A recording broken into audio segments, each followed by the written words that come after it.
आनंद जी। हमारा स्वभाव है। आनंद बाहर से नहीं आता है कभी। हमें लगता है कि ये हो जाएगा वो हो जाएगा तो हम आनंद में रहेंगे, नहीं। आनंद हमारे अंदर ही है। आनंद हमारा स्वभाव है। तो देखिए, जो सिस्टम है वेल ऑर्गेनाइज होनी चाहिए। हमारा शरीर देखिए वेल ऑर्गेनाइज है, इसलिए एक एक पार्ट को कहते हैं ऑर्गन्स। लिखिए, और नाड़ी से हमें ऑर्गन में क्या कम ज्यादा हुआ है ये पता लगाना है। ऑर्गन्स, ऑर्गेनाइजेशन, इससे होता है। तो हमारी जो बॉडी है ना, बहुत अच्छी ऑर्गेनाइज्ड बॉडी है। देखिए, आंखें आंखों का काम कर रही है, कान कान का काम कर रही है, लेकिन किसी पार्ट के ऊपर हम लोगों ने एक्स्ट्रा स्ट्रेन दिया, मतलब तान दिया, तो वहां पे अनबैलेंस होता है।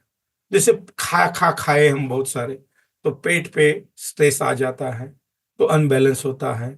आंखों में, हम टीवी वगैरह देखते हैं, बच्चे वगैरह, अभी तो सब लोग देखते हैं, वैसे ही कुछ ज्यादा काम किया तो भी अनबैलेंस होता है। तो याद रखिए, लिखिए वहां पे, कैपेसिटी से ज्यादा अगर वर्क ऑर्गन ने किया या कम किया तो बीमारी। तो हमें सिम्टम्स होते हैं कि ज्यादा हम लोगों ने वर्क किया तो दुखता है ना, मसल्स दुखते हैं। तो ये क्या हो गया?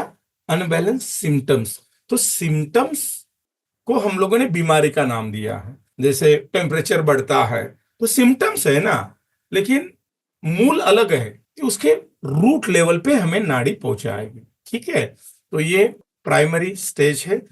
और याद रखिए, जैसे हम बॉडी को ऑर्गेनाइज करते हैं वैसे माइंड को भी ऑर्गेनाइज होना जरूरी है।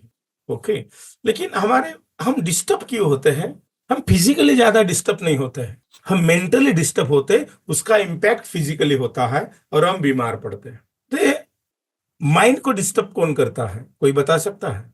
हमारे मन को डिस्टर्ब कौन करता है? देखिए, एक ही परिस्थिति में दो लोग हैं, लेकिन एक डिस्टर्ब नहीं होता है, एक डिस्टर्ब होता है। तो परिस्थिति हमें डिस्टर्ब करती है या हम डिस्टर्ब होते हैं परिस्थिति से? हम यस हमेशा यस। परिस्थिति के ऊपर ही ये करते हैं। एक तो गरीबी में बहुत अच्छे ढंग से आनंद में मस्त रहता है, और दूसरा करोड़ रुपए होके भी दुखी है ना। तो हमारा मन डिस्टर्ब होता है। तो इससे, तो चलिए हम लोग एक दूसरी टेक्निक देखते हैं। ये बहुत ही अमेजिंग टेक्निक है। तो चलिए स्ट्रेट बैठिए। स्ट्रेट बैठना है, रीढ़ की हड्डी सीधी, नजर सामने, हाथों को ऐसे करना है नाभि के नीचे, आंखें बंद, क्लोज योर आइज। जो भी विचार मन में आते हैं उसे सिर्फ देखना है, जस्ट ऑब्जर्व योर थॉट्स। उसे अच्छा या बुरा बोलना नहीं, आने देना है। अभी एक नया विचार आपके मन में आए तो उसे एक नंबर देना है, 1 नंबर छोड़ देना है। दूसरा विचार आए, उसे 2 नंबर देना है, 3, ऐसे जस्ट नंबर देते जाइए नए विचारों को। बीच में गैप आए, एंजॉय करना है। Continue process, just number your thoughts. होश पूर्वक करें, जिंदगी बदल जाएगी। Continue process. धीरे धीरे आंखें खोलना है, स्लोली ओपन योर आइज। ये क्या है? It is pure mind science. Okay, धीरे धीरे हम लोग आगे आगे जाएंगे। तो चलिए नोटबुक निकालिए और वहां पे लिखिए नंबर टेक्निक नंबर 2। वहां पे हेडिंग दीजिए, डे 1 वर्कशॉप। पहला पॉइंट है कि नाड़ी कब देखनी नहीं चाहिए। नींद से उठने के बाद नाड़ी नहीं देखनी चाहिए, रोगी के और वैद्य की भी। दूसरी चीज, नहाने के तुरंत बाद नाड़ी नहीं देखनी चाहिए। संभोग के तुरंत बाद नाड़ी नहीं देखनी चाहिए। एक्सरसाइज के तुरंत बाद नाड़ी नहीं देखनी चाहिए। जब मन एकाग्र हो तो ही नाड़ी देखनी चाहिए। मल मूत्र का रोक करके नाड़ी नहीं देखनी चाहिए, खुद को भी और रोगी।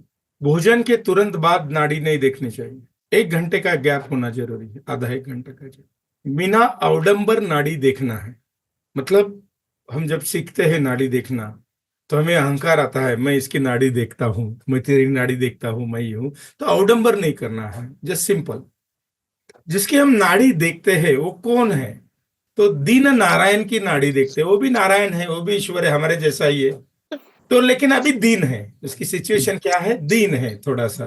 तो दीन नारायण की नाड़ी देखते हैं, याद रखिए। किसी रोगी की नाड़ी नहीं देखते हम लोग। दुनिया में कोई रोगी नहीं होता है, जस्ट अनबैलेंस होता है।